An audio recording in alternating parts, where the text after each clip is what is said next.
انگریز جو اپنے ٹاؤٹس ہوتے تھے جو انہیں مخبریاں کرتے تھے، جب جانے لگا تو اسے گھوڑے پہ بٹھایا، دستار باندھی اور کہا دوڑاؤ گھوڑے کو.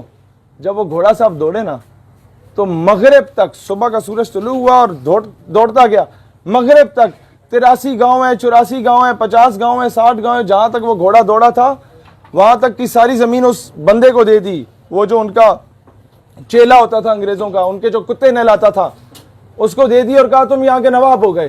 سر پہ دستار باندھ دی. تو یہ جتنے نواب بڈیرے جن کے ہم گٹوں میں بیٹھ کے قوم کے ضمیر کو 5 سال کے بعد بریانی کی پلیٹ پہ بیچ دیتے ہیں نا، یہ وہی تھے جنہوں نے حقے بھرے تھے. یہ وہ تھے جو انگریزوں کی میم صاحب کے سامنے پگڑی پہن کے اور داڑھی رکھ کے داڑھی اور پگڑی کو بیچا تھا ان بدبختوں نے.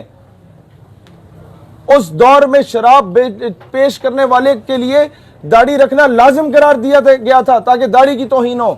اس دور میں کوئی آپ کے گھر کا دروازہ کھولے یا گاڑی کا دروازہ بند کرے، اس نوکری پہ اسے فائز کیا جاتا تھا جس نے شیروانی پہنی ہو تاکہ آپ کی شیروانی کی توہین ہو. اس دور میں ٹیپو سلطان کی توہین کرنے کے لیے جو انگریزوں کے خلاف کھڑا ہوا تھا، جو دربان ہوتا تھا اس کو مونچھے رکھنے پہ الاؤنس دیا جاتا تھا کہ یہ لو اور پیسے دیتے ہیں، غلامی کرو، بوٹ پالش کرو اور مونچھے رکھو، داڑھی رکھو، دستار رکھو. ہماری ثقافت کے ساتھ یہ ظلم ہوا اور افسوس اس بات کا ہے آج بھی 5 سٹار ہوٹل کے باہر چلے جاؤ، جو گیٹ آپ کا کھولے گا اس نے شیروانی پہنی ہوئی ہوگی. آج بھی کسی میس کے باہر چلے جاؤ، سرکاری میس کے باہر چلے جاؤ، میں جنرل باجوہ کو بھی کہتا ہوں آپ کسی گیریزن میس کے باہر چلے جائیں تو وہ شیروانی والا بندہ کھڑا ہوگا، اس نے دستار پہنی ہوگی. بھائی جان اسے پہنائیں، پینٹ کوٹ ٹائی لگائیں اور اسے کھڑا کریں تاکہ پتہ چلے پاکستان غلامی سے نکلا ہے. جو آپ کے سویپر ہیں ان کے لیے لازم کریں کہ یار آپ کو ہم اچھے ڈریس دیں گے، آپ کو پینٹ کوٹ دیں گے، ٹائی دیں گے. نواب آف بہاولپور، ایک ہی بندے کا پتر نواب میں نے آج تک دیکھا ہے اس دور کا. وہ گاڑی تھی بڑی مہنگی برطانیہ میں، برطانیہ میں گیا تو بڑی مہنگی گاڑی تھی، ان لوگوں نے اسے داخل نہیں ہونے دیا.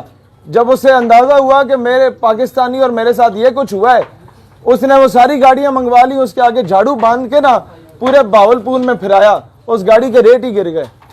تو ان کو ان کی اوقات بتانا ضروری ہے. یہ جو آج عرب شیخ جو برطانیہ کو تسلیم، اپنا اسرائیل کو تسلیم کرنے پہ تلے ہوئے ہیں، جو عورت اور شراب پہ بک گئے تھے، یہ ایک دور تھا جب نواب آف بہاولپور جب عرب کنٹریز میں اترتا تھا تو قطار میں کھڑے ہو کے زکوٰۃ کے پیسے لیتے تھے، ان سے خیرات مانگا کرتے تھے. یہ آج ہمیں دھمکیاں دیتے ہیں کہ ہم تمہارے 4 لاکھ لوگوں کو واپس بھیج دیں گے. کیوں ایسا ہو رہا ہے؟ کیونکہ ہم نے موقع خود دیا. ہم نے بجائے اس کے کہ ہماری نمبر 1 آرمی ہے، نمبر 1 انٹیلیجنس ایجنسی ہے، ہم انہیں کہتے کہ یار ہم پروٹیکشن دیں گے آپ لوگوں کو، ہم حجاز مقدس کی حفاظت کریں گے. انہوں نے سارے ٹھیکے آرامکو کے اور باقی ٹھیکے امریکہ کو دے دیے. کیوں بھائی؟ کہیں نہ کہیں ہم نے اپنی پالیسی میں ویکنس دکھائی نا، جو ان کو موقع ملا.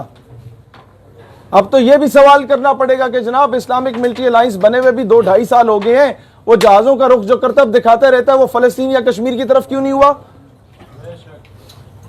ہمارے ٹیکسوں پہ پلنے والے بڑے بڑے الائنس پوری امت کے ٹیکس پہ پلنے والے، کیا اس کا فائدہ کیا ہے؟ بھائی ہم ساری زندگی آپ کے لیے قربانیاں دیں گے، ہم آپ سے پہلے بارڈر پہ پہنچیں گے انشاءاللہ. ہماری چمنڈا کی ماؤں نے اپنے ان بچوں کی تربیت کی تھی، سینے سے بم باندھ کے وہ ہندوستانی ٹینکوں پہ لیٹ گئے تھے. ہمارے KPK کی ماؤں نے GSQ میں 6 ستمبر کی تقریب تھی تو وہ کہتی تھی، جب اسے بلایا گیا کہ تو بیٹا تمہارا شہید ہو گیا ہے، اب کیا تاثرات ہیں؟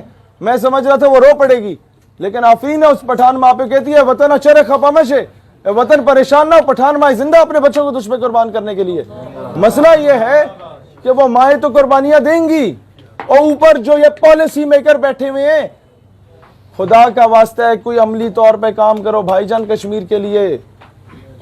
خدا کا واسطہ ہے آج وہ بہن لکھنے پہ مجبور ہو گئی ہے کہ عمر فاروق رضی اللہ تعالیٰ عنہ کے، عمر بن عبدالعزیز رحمت اللہ علیہ کے، حیدر کرار شیر خدا کرم اللہ وجہ الکریم کے، محمد بن قاسم کے، طارق بن زیاد کے وارث کدھر گئے بھائی جو کشتیاں جلا دیا کرتے تھے؟